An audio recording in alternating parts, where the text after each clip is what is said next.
আন্তর্জাতিক বাংলা সংবাদে সবাইকে স্বাগত। সকলেই জানিয়ে দিচ্ছি সংবাদ শিরোনাম, এরপর জানাবো বিস্তারিত। হরমুজ প্রণালীতে ইরানের রণকৌশল, 500 কিলোমিটার অপারেশন অর্ধচন্দ্র ঘোষণা। আরো থাকছে, আবার হামলা হলে পারমাণবিক বোমা তৈরি মাত্রা ইউরেনিয়াম সমৃদ্ধ করবে ইরানের ইঙ্গিত। শত্রু যে কোনো নতুন আগ্রাসনের তাৎক্ষণিক জবাব দেওয়া হবে ইরানি কমান্ডার। এদিকে হরমুজ প্রণালী যুদ্ধের অস্ত্রে পরিণত হয়েছে জানালো কাতার। আমরা যুদ্ধের ময়দানকে ইসরায়েলের জন্য জাহান্নাম পরিণত করব, হিজবুল্লাহ মহাসচিবের ঘোষণা।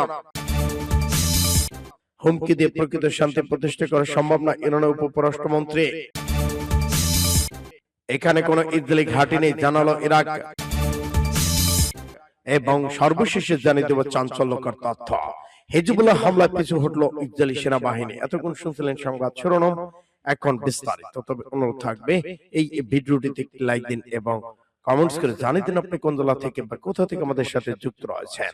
ইরান ইসরায়েল যুদ্ধের আপডেট বাংলা সংবাদ হাতে পেতে চ্যানেল সাবস্ক্রাইব করুন, আমাদের সঙ্গে থাকুন। ধন্যবাদ। হরমুজ প্রণালীতে ইরানের নতুন কৌশল, 500 কিলোমিটার অপারেশন অর্ধচন্দ্র ঘোষণা। ইরানের ইসলাম বিপ্লবী গার্ড বাহিনী আইআরজিসি নৌবাহিনীর হরমুজ প্রণালীতে নিজেদের সামরিক ও কৌশলগত নিয়ন্ত্রণ আরো সম্প্রসারণের ঘোষণা দিয়েছেন। সেই সাথে সতর্ক করে দিয়েছেন দেশের আঞ্চলিক জলসীমা জাতীয় স্বার্থে কোনো লঙ্ঘন করতে দেবে না। আইআরজিসি নৌবাহিনীর রাজনৈতিক উপপ্রধান রিয়ার অ্যাডমিরাল মোহাম্মদ আকবর জাদেহ আজ মঙ্গলবার বলেছেন, ইরান এখনো জাস্ক এবং সিরিক উপকূল থেকে কেশম দ্বীপ এবং গেটার নতুন দ্বীপের বাইরে এলাকাকেও হরমুজ প্রণালীর কৌশলগত অংশ হিসেবে দেখছে। তার ভাষায়, আগের প্রণালী কার্যকর পরিসর ছিল মাত্র 20 থেকে 30 মাইল, বর্তমানে তা বেড়ে 200 থেকে 300 মাইল এবং 500 কিলোমিটার বিস্তৃত একটি অপারেশনাল অর্ধচন্দ্র অঞ্চলে পরিণত হয়েছে। তিনি আরো জানান, ইরানের সশস্ত্র বাহিনী পুরো অঞ্চল নিবিড়ভাবে পর্যবেক্ষণ করছে এবং দেশের জলসীমা জাতীয় স্বার্থে কোনো ধরনের অনুপ্রবেশ সহ্য করা হবে না। আইআরজিসি হরমুজ প্রণালীতে নিরাপদ চলাচলের জন্য ইরান নির্ধারিত একটি বিশেষ করিডর ব্যবহার করতে হবে। নির্ধারিত পথ থেকে সরে গেলে সংশ্লিষ্ট জাহাজের বিরুদ্ধে কঠোর ব্যবস্থা নেওয়া হবে বলে সতর্ক করেছেন তারা। যুক্তরাষ্ট্র ইসরায়েলের সঙ্গে সাম্প্রতিক উত্তেজনার পর থেকেই তারা হরমুজ প্রণালীতে আরো কঠোর নিয়ন্ত্রণ আরোপ করেছেন।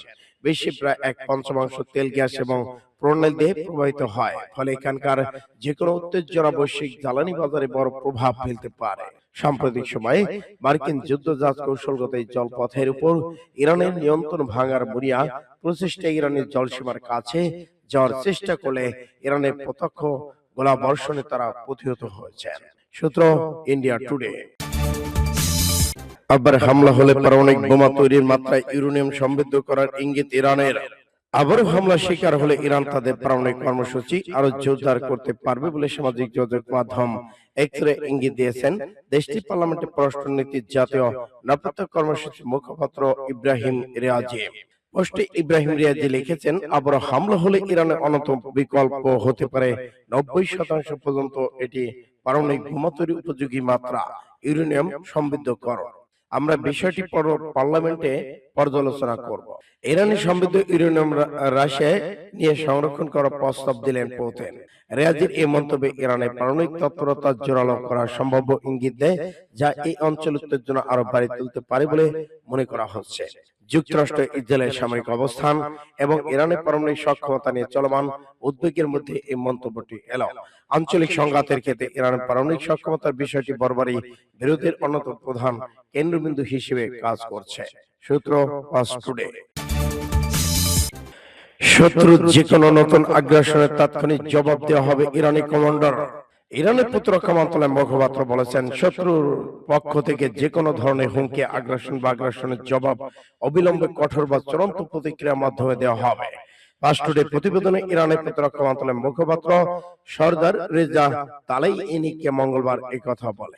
আমেরিকা ইসরায়েলের শত্রুকে মাঠ বা কূটনৈতিক উভয় ক্ষেত্রে ইরানের জাতির বৈধ ন্যায্য অধিকার মেনে নিতে হবে। ইরানের জাতির যৌক্তিক বৈধ অকট্ট অধিকার নিশ্চিত না করলে তারা যে সংকটে আটকে আছে তা থেকে বের হতে পারবে।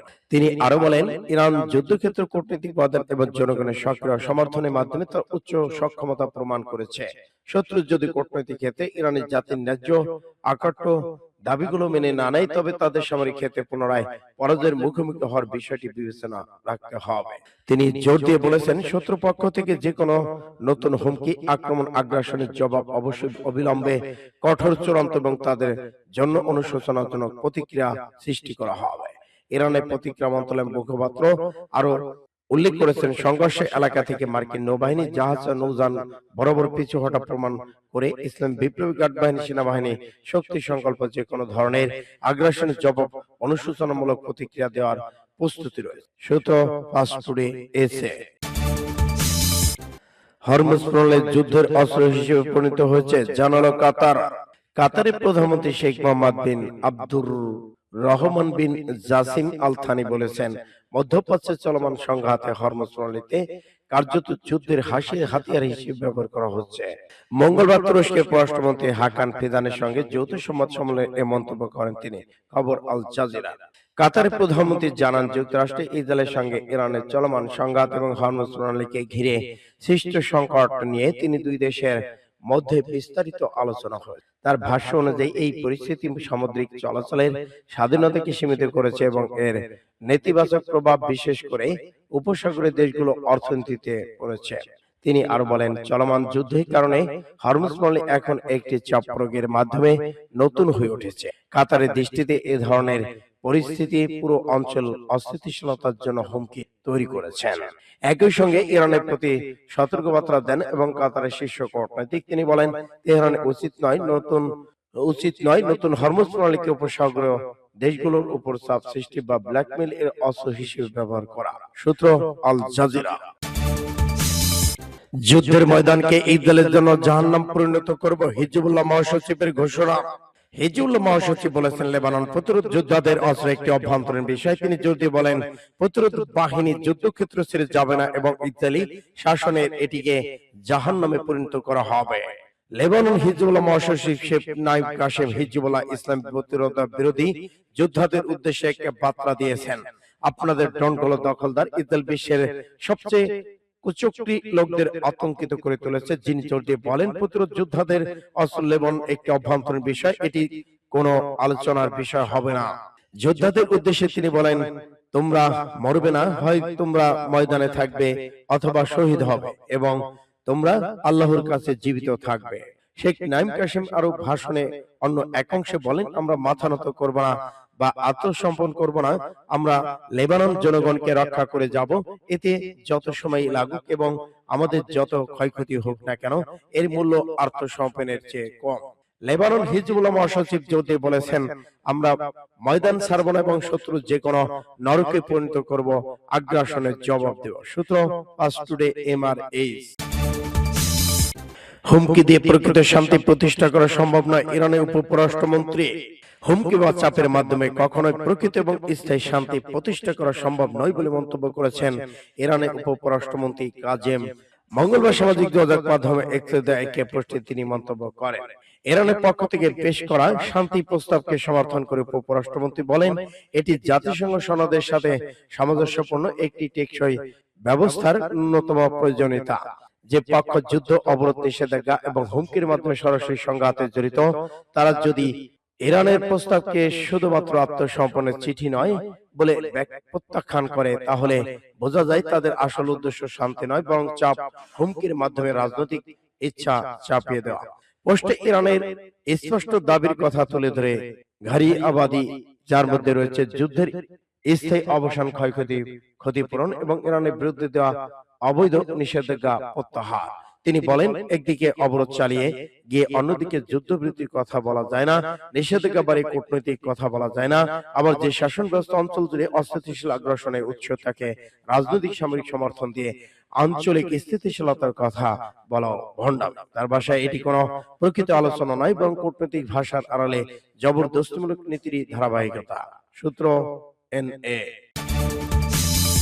এখানে কোনো ইসরায়েলি ঘাঁটি নেই, জানালো ইরাক। ইরাকের যৌথ অভিযান কমান্ডার সোমবার সন্ধ্যায় এই খবর অস্বীকার করেছে যে দেশের অভ্যন্তরে ইসরায়েলি একটি সামরিক ঘাঁটি রয়েছে।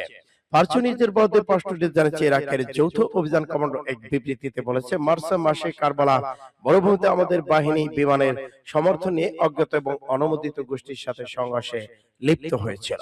আল জাজিরা জানিয়েছে, বিবৃতিতে বলা হয়েছে, আমরা নিশ্চিত করছি এবং জোর দিয়ে বলছি যে বর্তমান ইরাকের মাটিতে কোনো অনুমোদনহীন বাহিনী বা সামরিক ঘাঁটি নেই।